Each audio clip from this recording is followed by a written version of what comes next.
Iran Israel war ಈಗ ಭಾರತಕ್ಕೆ ದೊಡ್ಡ ಪ್ರಮಾಣದಲ್ಲಿ ತಟ್ಟಿರುವಂತದ್ದು ಯಾಕಪ್ಪ ಅಂತ ನೋಡ್ತಾ ಹೋದ್ರೆ ಏನು ಭಾರತದ ಬಹುತೇಕ ದೊಡ್ಡ ಹಾಗೂ ಸಣ್ಣ ಹೋಟೆಲ್ ಉದ್ಯಮಗಳೇನಿದೆ ಇದಕ್ಕೆಲ್ಲ ಸಾಕಷ್ಟು ಪೆಟ್ಟು ಕೊಟ್ಟಂತಾಗಿದೆ. ಯಾಕಂತಂದ್ರೆ LPG ಸಿಲಿಂಡರ್ ಇಂದ ಹಿಡಿದು ಪೆಟ್ರೋಲ್ ಡೀಸೆಲ್ ಎಲ್ಲವೂ ಕೂಡ ದರ ಏರಿಕೆ ಆಗುವಂತಹ ಸಾಧ್ಯತೆಗಳು ಹೆಚ್ಚಾಗಿರುವಂತದ್ದು.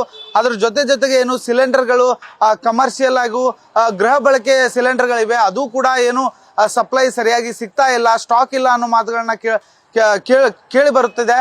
ಈಗ ಹುಬ್ಬಳ್ಳಿಯಲ್ಲೂ ಕೂಡ ಇದೇ ಪರಿಸ್ಥಿತಿ ಮುಂದುವರೆದಿರುವಂತದ್ದು. ನಾವು ಕೂಡ ಹುಬ್ಬಳ್ಳಿಯ ಏನು ಒಂದು 3000 ಮಠದ ಬಳಿ ಇರುವಂತಹ ಅಪ್ಪು ಕ್ಯಾಂಟೀನ್ ನಲ್ಲಿ ಇರುವಂತದ್ದು. ಈಗ ಇಲ್ಲಿನ ಪರಿಸ್ಥಿತಿಯನ್ನು ಕೂಡ ನೋಡ್ತಾ ಇರ್ಬೋದು. ಈಗಾಗಲೇ ಏನು ಸದ್ಯಕ್ಕೆ ಸಿಲಿಂಡರ್ ವ್ಯವಸ್ಥೆ ಇದೆ, ಆದ್ರೆ ಈಗ ಮುಂದಿನ ದಿನಗಳಲ್ಲಿ ಅಥವಾ ಇವತ್ತೇ ಖಾಲಿ ಆಗುವಂತ ಪರಿಸ್ಥಿತಿ ಕೂಡ ಈಗ ಎದುರಾಗಿರುವಂತದ್ದು. ಈ ಹಿನ್ನೆಲೆಯಲ್ಲಿ ಸಾಕಷ್ಟು ಸಣ್ಣ ಹಾಗೂ ದೊಡ್ಡ ಉದ್ಯಮ ಏನು ಹೋಟೆಲ್ ಉದ್ಯಮಗಳಿವೆ ಈಗಾಗಲೇ ಸಂಕಷ್ಟಕ್ಕೆ ಸಿಲುಕಿರುವಂತದ್ದು. ಈ ಹಿನ್ನೆಲೆಯಲ್ಲಿ ಸಾಕಷ್ಟು ಏನು ಹುಬ್ಬಳ್ಳಿಯಲ್ಲಿ ಸಿಲಿಂಡರ್ಗಾಗಿ ಹಾಹಾಕಾರ ನಡೆದಿರುವಂತದ್ದು. ಅದ್ರ ಜೊತೆಗೆ ಏನು ಗೃಹ ಬಳಕೆ ಸಿಲಿಂಡರ್ಗಳಿವೆ, ಅದರದ್ದು ಕೂಡ ಸಂಪೂರ್ಣವಾಗಿ ಸರ್ವರ್ ಡೌನ್ ಆದ ಪರಿಣಾಮವಾಗಿ ಈಗ ಬುಕ್ಕಿಂಗ್ ಕೂಡ ಆಗ್ತಾ ಇಲ್ಲ. ಅದ್ರ ಜೊತೆಗೆ ಹೋಟೆಲ್ ಉದ್ಯಮಕ್ಕೆ ಬಂದ್ರೆ ಈಗಾಗಲೇ ಸಾಕಷ್ಟು ಸಮಸ್ಯೆಯನ್ನು ಕೂಡ ಎದುರಿಸ್ತಾ ಇರುವಂತದ್ದು. ನಮ್ಮ ಜೊತೆ ಹೋಟೆಲ್ ಮಾಲೀಕರು ಕೂಡ ಇದ್ದಾರೆ, ಅವ್ರ ಜೊತೆ ಮಾತಾಡಿಸುವಂತ ಪ್ರಯತ್ನವನ್ನು ಮಾಡೋಣ. ಸರ್, ಈಗಾಗಲೇ ಸಾಕಷ್ಟು ಏನು ಸಿಲಿಂಡರ್ಗಳ ಕೊರತೆ ಹೆಚ್ಚಾಗಿರುವಂತದ್ದು, ಸಿಲಿಂಡರ್ಗಳು ಸಿಗ್ತಾ ಇಲ್ಲ. ಈಗ ನಿಮ್ಮ ಹೋಟೆಲ್ನಲ್ಲಿ ಯಾವ ರೀತಿಯಾದಂಥ ಪರಿಸ್ಥಿತಿ ಇದೆ ಅಂತ? ಪರಿಸ್ಥಿತಿ ಅಂದ್ರೆ ಅಂಗಡಿ ಬಂದ್ ಮಾಡಿ ಮನೆ ಹೋಗೋದು ಅಷ್ಟೇ ಪರಿಸ್ಥಿತಿ ಐತ್ರಿ. ಯಾಕಂದ್ರೆ ನಮಗೆ ಮೊದಲು 1700 ರೂಪಾಯಿ ಒಂದು ಗ್ಯಾಸ್ ಕೊಡ್ತಿದ್ರಿ, ಈಗ ನಾನು 3000 ರೂಪಾಯಿ ಕೊಡ್ತೇನೆ ಅಂದ್ರೆ ನಾನು ಗ್ಯಾಸ್ ಕೊಡಕ್ಕೆ ತಯಾರಿಲ್ಲ. ಈಗ ಪರಿಸ್ಥಿತಿಯನ್ನು ಭಾಳ ಕೆಟ್ಟು ಹೊಚ್ಚಾಗ್ಬಿಟ್ಟಿದೆ. ಯಾಕಂದ್ರೆ ಅದು ವಾರ್ ಸ್ಟಾರ್ಟ್ ಆಗಿರಿ ಹೋಟೆಲ್ದು ಬಿಸ್ನೆಸ್ಗಳು ಎಲ್ಲರೂ ಮನೆ ಬಂದ್ ಮಾಡ್ಕೊಂಡು ಮನೆಗೆ ಹೋಗಿ ಎಲ್ಲ ಮನೆಯವ್ರಿಗೆಲ್ಲ ಒಟ್ಟಿಗೆ ನೀರಾಗತ್ತಿ ಆಕೈತೆ. ಇನ್ನೂ ಸ್ವಲ್ಪ ದಿನ ಬಿಟ್ರೆ ಆ ಪರಿಸ್ಥಿತಿ ಬರ್ತೈತಿ. ಅಲ್ಲ, ಈಗ ಅವರು ಏನ್ ಹೇಳ್ತಾರೆ, ನೀವು ಕೇಳಿದ್ರೆ ಏನ್ ಹೇಳ್ತಾರೆ? ಏನು ಸ್ಟಾಕ್ ಇಲ್ಲ ಅಂತ ಹೇಳ್ತಾರ ಅಥವಾ ಏನ್ ಹೇಳ್ತಾರ? ಅಲ್ಲ, ಅವ್ರು ಕೇಳಿದ್ರೆ ನನಗೆ ಅದು ಬೆಳಗಿಂದ ನಾನು ಇವತ್ತು ಅಂಗಡಿ ಬಿಟ್ಟು ಒಂದು ಬೆಳಗಿಂದ ಅಡ್ಡಾಡಕತ್ತೆ, ಇನ್ನೂ ಗ್ಯಾಸ್ ಸಿಗೋರು ಕೇಳಿದ್ರೆ ಪ್ಲಾಂಟ್ನಾಗ ಗ್ಯಾಸ ಬರೋವಲ್ದು, ಗ್ಯಾಸ್ ಸ್ಟಾಕೇ ಇಲ್ಲ. ಅದೇ ಹೇಳಕತ್ತೀರಿ ಪ್ರತಿಯೊಬ್ಬರು. ಇವ್ರು ಬಿಟ್ಟು ನನ್ನ ಪರ್ಸ್ನಲ್ 3 ಮಂದಿ ಕೊಡ್ತಾರೆ, ಅವ್ರು ಬಿಟ್ಟು ಮತ್ತೆ ನಾ 20-25 ಮಂದಿಗೂ ಯಾರ್ಯಾರ ಕಡೆನೂ ನಂಬರ್ ತೊಗೊಂಡು ಫೋನ್ ಮಾಡಿದ್ದೀರಿ. ಬೇರೆ ಮತ್ತು ನಮ್ಮ ಫ್ರೆಂಡ್ಸ್ ಹೋಟೆಲ್ಗೂ ಹೋಗಿ ಗ್ಯಾಸ್ ಕೇಳಕತ್ತಾರೆ, ಅವ್ರಿಗೆ ಗ್ಯಾಸ್ ಇಲ್ಲದ ಪರಿಸ್ಥಿತಿ ಭಾಳ ವಜ್ಜಾಗ್ಬಿಟ್ಟಿದೆ ನಮ್ದು ಅಂಕೆಗೆ. ಅಂದ್ರೆ ನಿಮಗೆ ತಿಂಗಳಿಗೆ ಎಷ್ಟು ಸಿಲಿಂಡರ್ ಬೇಕಾಗುತ್ತಾ? ಈಗ ಹೆಂಗೈತೆ ಪರಿಸ್ಥಿತಿ? ಈಗ ರೀ ನಮ್ಗೆ ತಿಂಗಳಿಗೆ ಮಿನಿಮಮ್ ಒಂದು 10-15 ಸಿಲಿಂಡರ್ ಬೇಕಾಗುತ್ತೆ. ಈಗ ತಿಂಗಳಿಗೆ ಒಂದು ಸಿಕ್ಕರೆ ಸಾಕಾಗೈತೆ ಪರಿಸ್ಥಿತಿ ರೀ, ಅಷ್ಟು ವಜ್ಜಾಗೈತೆ ರೀ. ಈಗ ನೋಡಿರಿ, ಗ್ಯಾಸ್ ಈಗ ತೊಂಬಂದು ಮೊನ್ನೆ ಹೋಗಿ ಯಾರ್ಯಾರ ಕಡೆ ಭಿಕ್ಷೆ ಬಿಡಿ ಇಸ್ಕೊಂಬಂದಿದ್ದು ಗ್ಯಾಸ್ ರೀ. ಈಗ ಈಗ ಗ್ಯಾಸ್ ಖಾಲಿ ಆದ್ರೆ ಮುಗಿದೋತ್ರಿ. ಎಲ್ಲರೂ ನಾವು ಹೋಟೆಲ್ ಸ್ಟಾಫ್ಸ್ ಎಲ್ಲ ಹೊರಗೆ ಕುಂದಿರ್ಬೇಕು. ಈಗ ಇದು ನೇರವಾಗಿ ಏನು ಹೋಟೆಲ್ಗಳಿಗೆ ಇಂಪ್ಯಾಕ್ಟ್ ಆದ್ರೆ ಅಲ್ಲಿ ಕೆಲಸ ಮಾಡುವಂತವ್ರು ಪ್ರತಿಯೊಬ್ಬರಿಗೂ ಹೊಡೆದು ಬೀಳುತ್ತೆ, ಗ್ರಾಹಕರ ಮೇಲೂ ಇದು ಪರಿಣಾಮ ಬೀರುತ್ತೆ.